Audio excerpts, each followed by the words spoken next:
Hello नमस्कार, मी Monika स्मितू and रिधूची mamma या YouTube चॅनलमध्ये तुम्हा सर्वांचे अगदी मनापासून स्वागत करत आहे। तर ना ताईंनो, व्हॉइस ओव्हर देताना सुद्धा खूप मुसळधार पाऊस आहे, तर व्हॉइसमध्ये जर येत असेल तर थोडं समजून घ्या, कारण वर आपल्या टिनांचं शेड आहे त्याच्यामुळे खूप जोरात पाऊस सुरू आहे आणि मला पर्याय नाही आहे, कारण बरेच दिवस गॅप झाली आणि परत मी थांबून राहिली पावसामुळे। तर आणखीनच मग तुम्हाला ते बोललेलं मी ते चांगलं वाटणार नाही की रोज व्हिडिओ टाकते आणि मग आज परत झालं हिचं नाटक सुरू, कालच टाकला आणि आज परत गॅप, असं नको व्हायला।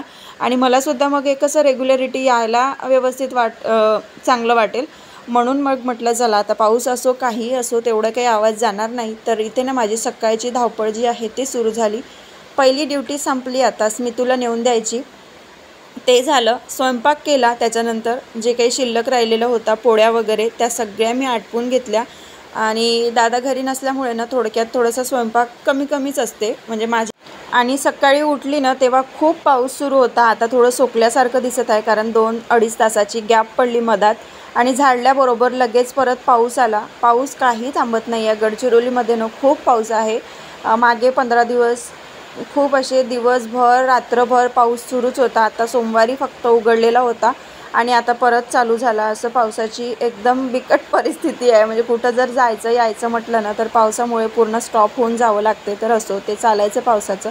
आणि मग पावसाळा म्हटलं की माझे कामंसुद्धा मग बाहेरचे जे असते ते उशिरा होते। एकतर जेव्हा उठते ना 6ला 5:30ला त्याच टायमाला बरोबर पाऊस असतो आणि मग बाहेरचं जे काही राहते ना ते राहूनच जाते। तर आता स्मितूला सोडून आल्यावर सगळं मी झाडून घेत आहे। झाडलं की बघा एक वेगळंच दिसते, जेव्हा मी अंगणात आली तेव्हाचा काळ आणि आताचं खूप वेगळं दिसते। म्हणजे असं एक म्हणतो ना आपण की जिथे हात फिरे तिथे लक्ष्मी वसे, तसंच हे आहे। तर ना आता किचनमधला स्वयंपाक आटोपलेला आहे आणि बाहेरचं झाडून झालं म्हणजे एक छान वाटायला लागते, कारण घरातलं जे काही असते आवरसावर ते करायला तेवढं काही वाटत नाही। म्हणजे कसं बाहेर असा पसारा असला अंगणात, खास करून येणारे जाणारे, मग त्यांना वाटायला बापरे कसं घर आहे, कसं गबाळल्यासारखं आतमध्ये असणार असं। म्हणून ना एकदम उठल्याबरोबर एक तर झाडझूड झाली तर चांगलं, पण आता स्मितू स्कूलमध्ये जातो त्याच्यामुळे पाऊस जरी थांबला होता पण त्याचं मला पहिलं आटपून द्यावं लागलं आणि त्याला नेऊनसुद्धा द्यावं लागलं। 5 मिनटात 10 मिनटात मोस्ट ऑफ खूप 15 मिनटं माझे जाते त्याला नेऊन देण्यामध्ये आणि आणण्यामध्ये। पण एक असते की त्याला त्याच्या वेळेत पोचवायचं आणि त्यानंतर मग लगेच आपलं घरी आलं की मग आपली हे कामं जे आहेत ते राहतेच आणि सोबतच रिधूला चारायचं, दूध वगैरे ह्या सगळ्या गोष्टीतनं खूप असा उशीर होत जातो। तर आता बघू शकता इकडे माझं क्लिनिंग सुरू आहे आणि खूप दिवसानंतर तुम्हाला माझं क्लिनिंगसुद्धा बघायला मिळत आहे। तर ही जी गॅस आहे ना ही खूप स्वस्त पैशाची आहे, सबसिडीवर। लग्नाच्या वेळी जेव्हा लग्न वगैरे पक्कं झालं, जुळलं, एंगेजमेंट वगैरे झाली, लग्न व्हायच्या आधीच यांनी सबसिडीवर उचलली होती, कारण कनेक्शन वगैरे घ्यावं लागते ना त्यासाठी। तर खूप छान निघाली, पण आता 7 वर्ष झाले, 8वं वर्ष सुरू आहे, तरी पण ही गॅस मी आहे तशीच आहे। फक्त लास्ट टाईम आता उन्हाळ्यामध्ये या गॅसला थोडं रिपेअर करावं लागलं होतं, कारण त्याच्यातून जे काही फ्यूल निघत होतं ना ते थोडं असं कमी जास्त असं दिसत होतं त्याच्यामुळे। तर बाकी ओके आहे। सांगायचं तात्पर्य हेच की आपण जर वस्तू स्वस्त असो महाग असो ती हाताळली व्यवस्थित, तिला व्यवस्थित ठेवलं, स्वच्छ केलं रोजच्या रोज, तर ती वस्तू ॲटोमॅटिक जास्त वेळ जास्त लाँग टाईमपर्यंत चालते। कुठलीही वस्तू असो आपल्या घरात, ती कमी पैशाची जरी असेल ना, पण एखादी महागडी वस्तू घेऊन आपण तिची जर काळजीच नाही केली तर त्याच्यासमोर आपली जी कमी पैशाची वस्तू आहे ती लाँग टाईम चालते। तर आणि ना किचन ओटा थोडासा छोटा असल्यामुळे ना मला तिथल्या तिथे सगळं काही ॲडजस्ट करावं लागते, म्हणून मी मधातला पोर्शन गॅसचा पहिले पुसते। म्हणजे जेवणाचे जे काही भांडे आहेत ते मी त्याच्यावर ठेवू शकणार आणि जेवणाचे भांडे त्याच्यावरच मला ठेवायला चांगलं वाटते, कारण इकडे तिकडे कुठे ठेवले तर त्याला मुंग्या वगैरे लागते आणि बाकी दुसरीकडे स्पेस पण नाही आहे असं ठेवायसाठी। एक देवघर आहे आणि देवघरावर आपण जेवणाचे भांडे तर नाही ठेवू शकत, फ्रीजवर सुद्धा नाही ठेवू शकत। आणि भांडे जे आहे ना ते छोटेच असते माझे, त्याच्यामुळे मी त्याच्यात आणखीनच डबल करत नाही, कारण सगळी जे काही A to Z कामं असते ते मी स्वतःच करते, कुठलीच भांडेवाली नाही आहे, कपडेवाली नाही आहे। त्याच्यामुळे आपल्याला जसं सोयीस्कर पडते तशा पद्धतीने आपण घरात राहावं, मला असं तरी वाटते।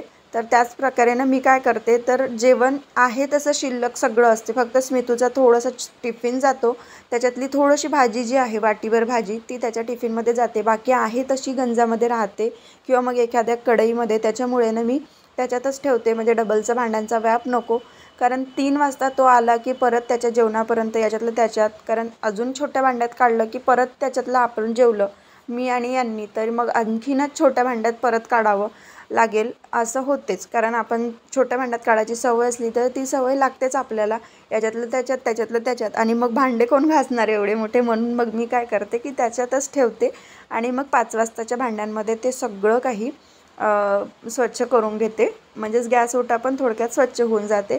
तर इथे बघू शकता किती छान दिसत आहे आणि असा पुसला की मस्त दिसतो काळाकुट्ट असा. जरी काळा कलर आहे ना पण त्याला शायनिंग येते असं छान पुसल्यावर ओलसरपणामुळे. किचन पूर्ण नीट अँड क्लीन झालं एकदम. किचन ओटा साफ केला की लगेचच फ्रीजला सुद्धा मी हात मारून घेते ओल्या कपड्याने आणि कोरड्या कपड्याने सुद्धा, म्हणजे ती पण जास्त मॅसी होत नाही. आणि आपले कणकीचे किंवा मग आपले भाजी वगैरे कापतानाचे जे काही हात वगैरे असते ते त्याला उमटलेले असते, ते जास्त प्रमाणात दिसून पडत नाही. आता मी क्लिनिंग काढली होती ना तेव्हा मग मलाच माझं कसं तरी वाटायला लागलं होतं, कारण तब्येतीमुळे ते आहे तसं पसारा होत गेला होता घरामध्ये. म्हणून मग ना मी आता ठरवलं की आपण आळस नाही करायचा, व्यवस्थित बरोबर टाईम टू टाईम एकदम हप्त्यानुसार 2-4 दिवसाआड 2-4 दिवसाआड सगळ्या गोष्टी स्वच्छ करत राहायच्या थोड्या थोड्या, म्हणजे एकदम असं ओव्हरलोड येत नाही. आता मी तब्येतीत बिमार पडली होती ना, म्हणजे एकदम अशी काही अंथरून पांघरून नव्हती पण होती, थोडंसं वीकच वाटत होतं, करायचं बसायचं लोळायचं असं चालू होतं, पण कामं वगैरे सगळे करत होती. पण त्यामुळे ना घरात इतका पसारा झाला होता, मग ते साफ करायला मलाच नकोसं वाटत होतं असं. हां हां, टायगर कुठे आहे? टायगर कुठे आहे? टायगर कुठे आहे? दाखव. खाली आहे? उचल ना तर दाखव ना मला. हां हां हो, खेळ. गुड बॉय, खेळ. तर ना 2 रूममधलं सगळं काही साफ केलं आणि समोरच्या रूममध्ये रिदू खेळत होता, त्याच्यामुळे म्हटलं त्याची लिंक लागलेली आहे खेळण्यामध्ये, त्याला खेळू द्याव. कारण त्याला जर म्हटलं की थोडंसं उचलून ठेव नंतर तू खेळ, तर आणखीन त्याचं ते काही पूर्ण डिस्टर्ब होऊन जातो तो, आणि मग जे काही माझे कामं असते ते आणखी डिले होते. पूर्ण जो वेळ असतो ना तो त्याला द्यावा लागतो त्या कामांचा. म्हणून मी सरळ मागच्या साईडला आली, म्हटलं किचन ओटा साफ झाला आहे, आपले सगळे भांडे निघाले घासायचे आणि कपडेसुद्धा थोडेसेच होते, त्याच्यामुळे आहे तेवढे कपडे मी पहिले निरम्यात टाकून घेतले, म्हणजे सर्फमध्ये टाकले ना की ते छान मुरून रेडी राहते आणि थोडंसं असं पटापटमध्ये स्वच्छ केले तरी पण ते पटकन असे स्वच्छ होऊन जाते आणि डेली वेअरचे तेवढे काही खराब राहत नाही. फक्त स्मितूचा एक युनिफॉर्म आहे फॉर्मलवाला, तो खूप घासावा लागतो. एकतर शर्ट आहे त्याचा लाईट कलरचा आणि पॅन्ट पण लाईटचमध्ये येतो, ब्राऊनमध्ये लाईट कलर, तर त्याला इतके डागं असते ना पेन्सिलचे पेनाचे, खूप सारे डागं असते आणि मग ते पूर्ण घासून स्वच्छ करावं लागते. जरी मशीन लावली ना तरी त्याच्या कपड्यांसाठी मला 15 मिनटं स्पेशली द्यावं लागते. आणि मुलांचे कपडे जर खराब असले तेही चांगलं वाटत नाही, मग प्रेस करताना ना मशीनमधले कपडे डागं दिसून येते, म्हणून ते हाताने स्वच्छ करावं लागते. नाही तर पावसाळा आहे त्याच्यामुळे जास्त असले की मी मशीनलाच लावत आहे सध्या. तरी ते माझे भांडे वगैरे झाले आणि मी आता तुम्हाला भेटत आहे डायरेक्ट संध्याकाळी. आज सकाळी जो व्हिडिओ गेला त्याच्या खाली खूप छान छान कमेंट्स होत्या, सगळ्यांनी मला खूप मिस केलं, पण माझी तब्येत बरी नव्हती आणि त्याच्यानंतर 1 तारखेपासून व्हिडिओ येणार होते, पण काही कारणास्तव मी ते व्हिडिओ नाही टाकू शकली. कारण माझ्या मामाचं एकदम असं हृदयविकाराने अचानक दुःखद निधन झालं आणि मग त्याच्यामुळे ना मी तर जाऊ शकली नाही, कारण भरपूर पाऊस होता आणि लांब पडते 5-6 तास बाईकनी, आणि बसनी जर जायचं म्हटलं तर संध्याकाळ झाली असती. 12 वाजताचं ते होतं आपलं पूजाविधी सगळं त्या अंतिम विधीच्या, त्याच्यामुळे नाही जाऊ शकली. पण थोडंसं वाटत होतं मनाला की गेली असती, एक शेवटचं भेट वगैरे आपली झाली असती, कारण किती म्हटलं तरी आईचा भाऊ हा आपल्यासाठी खूप लाख मोलाचं असते. आणि खूप म्हणजे खूपच म्हणजे मामा जे आहे ना ते खूप असे छान होते. त्यांचं जो शेती बाळी नव्हती, पण त्यांनी खूप असं शून्यातून विश्व म्हणते ना तसं, आणि माझ्या आईला तर खूप छानपणे वाढवलं त्यांनी. एकदम 3 वर्षाची असतानाच माझी आजी असंच त्यांना अस्थमाचा वगैरे प्रॉब्लेम होता म्हणते, त्याच्यामुळे त्या मरण पावल्या होत्या. तर 3 वर्षापासून माझ्या मामांनी आईचं सगळ्यांचं बघितलं आणि नंतर मामीसुद्धा खूप छान मिळाल्या. मामीनी तर अजिबातच काहीच कमी पडू दिलं नाही आईला. आणि सांगतानासुद्धा ना कसं असं वेगळं वाटत आहे मला, पण नाही जाऊ शकले मी. पाऊस एवढा होता आणि शेवटी मुलांचं पण आपल्याला बघावं लागते आणि आपल्यासाठी तिथलं जे काही कार्यक्रम आहे अंतिम विधीचा तो काही थांबलेला नसता. तरी पण ते 2:30-3 वाजले होते म्हणते तिथे.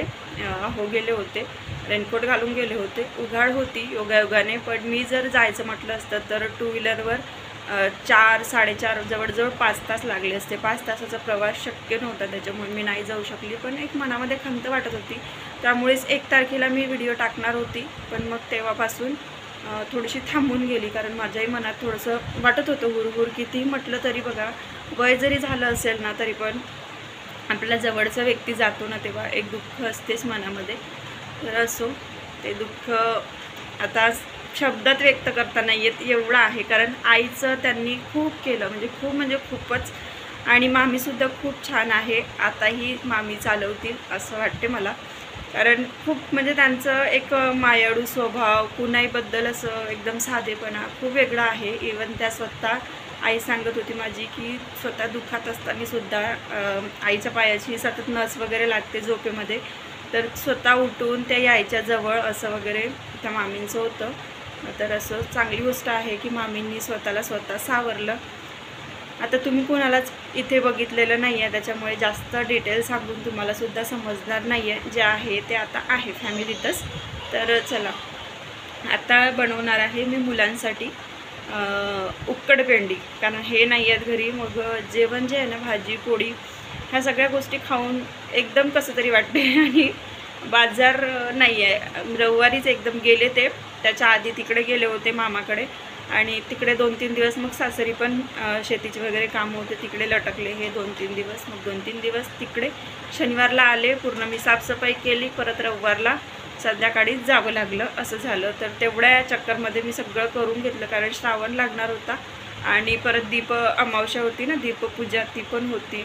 कितीही आपल्याला दुःख असो, सुख असो, किती आनंद असो, काहीही असो, आपल्याला आपला जो संसार आहे तो बघावंच लागते. शेवटी मुलांनासुद्धा बघावं लागते, आणि सोबतच त्यांना बरोबर वेळेत सगळं त्यांचं झालंही पाहिजे. आपण आपलंच घेऊन बसल्याने पण होत नाही. तर चला, तर मी पण माझ्या व्हिडिओला सुरुवात केलेली आहे, आणि त्याच्याचमुळे थोडंसं 2-4 दिवस आणखी ब्लॉग जे आहेत ते लेट झाले होते. तर बऱ्याचशा ताईंचं जे काही कन्फ्युजन आहे ते दूर झालं असेल. आणि आता चला, पटकन उकडपेंडी बनवते. त्याच्या आधी स्मितूला अभ्यासाला लावून देते, म्हणजे बसलेला जो अभ्यास आहे तो मी त्याच्याजवळ बसून करते, आणि नंतर जे काही त्याला रिटर्न लिहिता येते ते मग त्याला देऊन देते, आणि नंतर स्वयंपाक करते. तर सध्याचं असं माझं रुटीन सुरू आहे. हे नसले की मग असं मॅनेज करावं लागते. तेही खूप कठीण होते, कारण रिदू काय करतो, त्याचं हे पुस्तक घ्यायचं, ते पुस्तक घ्यायचं, बुकं वगैरे त्याला रब दिलेलं तर आता चालत नाही, त्याला पूर्ण फ्रेश बुकं पाहिजे, असं बरंचसं आहे रिदूचं. स्मितूच्या बाबतीत म्हणजे खूप डेंजर झालेलं आहे. त्याच्याचमुळे ना मी रिक्स घेतली नाही की जायचं कसं, बसनी वगैरे एकटीला जायचं म्हटलं ना तर खूप टेन्शन येते मला, कारण बरेच लांब पडतो. आम्ही नागपूरला होतो ना तर खूप सोयीस्कर होतं, कोणालाही फोन केला पटकन त्यांच्यासोबत जाता येत होतं, कारण नागपूरला काका राहते, आत्या वगैरे राहते, त्यांच्याकडे आता 4 चाक्या अवेलेबल आहे, तर त्यांच्यासोबत खरंच जाता येते. आणि ते लोक गेले होते की नाही मला नाही माहिती, पण जर असं कुठला कार्यक्रम राहिला जवळच, असं काही झालं कोणताही कार्यक्रम असला ना तर पटकन याच्या त्याच्या सहवासाने आपल्याला निघून जाता येते. पण आता दादा असूनसुद्धा जाता नाही आलं, पाऊस मेन म्हणजे पावसाचा खरा एक प्रॉब्लेम होता.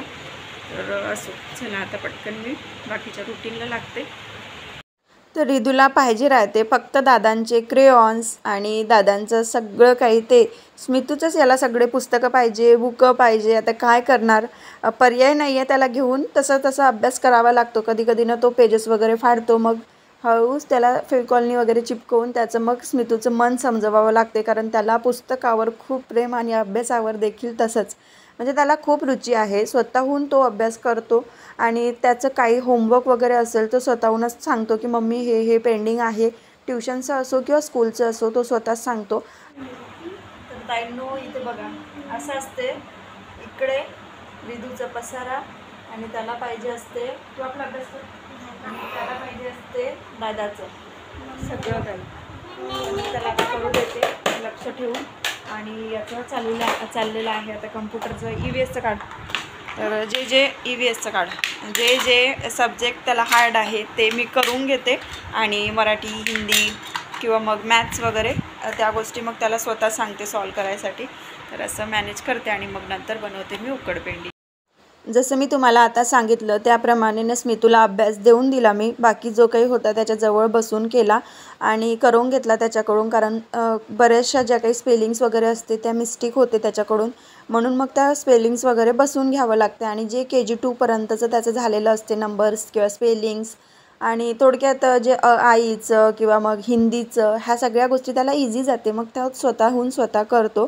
तर इथे ना मी आता उकडपेंडी बनवायला घेतली आहे. उकडपेंडी बनवताना रवा जो आहे तो कोरडा भाजून घेतला. रवा आणि जे कणिक आहे आपली गव्हाचं पीठ हे सारख्या प्रमाणात घेतलं.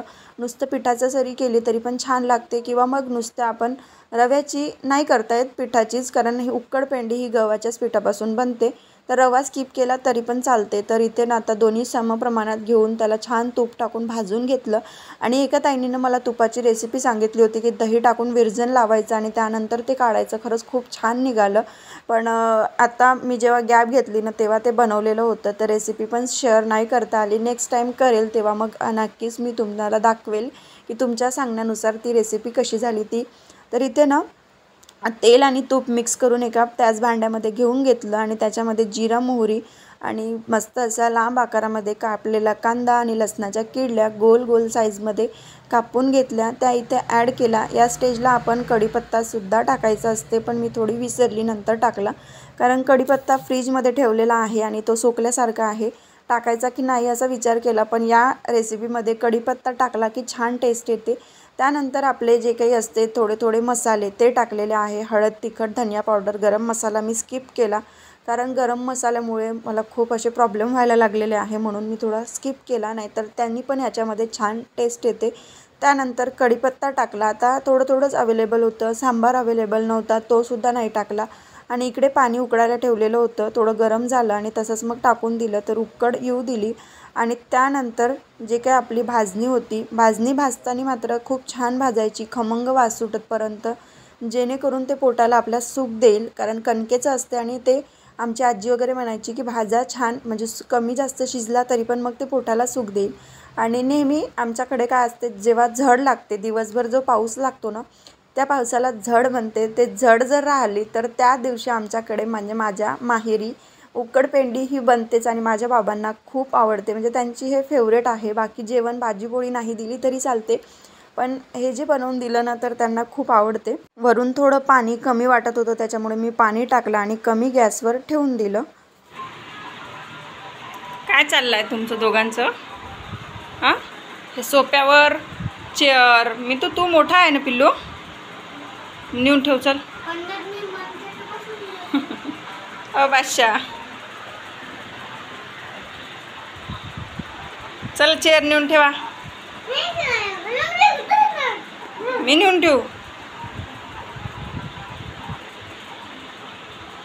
तर ना इथे तुम्ही बघू शकता किती छान अशी मस्त उबदारच म्हणेल मी, अशी वाफ निघाली आणि त्याच्यातून छान असा तुपाचा खमंग वास सुटलेला आहे. तर खरंच खायला खूप मज्जा आली. दोघांनी मस्त एन्जॉय केलं. मला वाटते मी रिदूला पहिल्यांदा खाऊ घातली, स्मितूला खाऊ घातलेली आहे याच्या आधी. तर तुम्हीही नक्की ट्राय करा. खूप छान आणि हेल्दी रेसिपी आहे. फक्त एवढंच टिप्स लक्षात ठेवा की भाजा व्यवस्थित. चला, तर आता छान उकडपेंडी झाली. जवळजवळ 8:30 पावणे 9 वाजत आहे. मुलांना देखील भूक लागली असेल, कारण स्मितूचा अभ्यास होतपर्यंत ना वेळ जातो आणि हे गरम करायचं होतं म्हणून मी आज थांबली होते. नाहीतर करून टाकते, जेव्हा नळ वगैरे येते ना तेव्हा स्वयंपाक करून घेते. कारण कधी तर राहते पोळ्या वगैरे बनवायच्या, पण मोस्ट ऑफ मी करून ठेवते, कारण मग खूप गोंधळ होतो मुलांचा. आणि हा जो व्लॉग आहे ना तो मी इथेच संपवते. आज होता मंगळवार. तर कसा वाटला आजचा व्लॉग कमेंट करून नक्की सांगा. व्हिडिओ जर आवडला असेल तर व्हिडिओला लाईक करा, शेअर करा आणि चॅनलवर तुम्ही नवीन असाल तर नक्की सबस्क्राईब करा. आणि दिलेली रेसिपी तुमच्या मुलांसाठी, तुमच्यासाठी तुम्ही करून बघा. तर चला, बाय बाय, भेटू पुन्हा.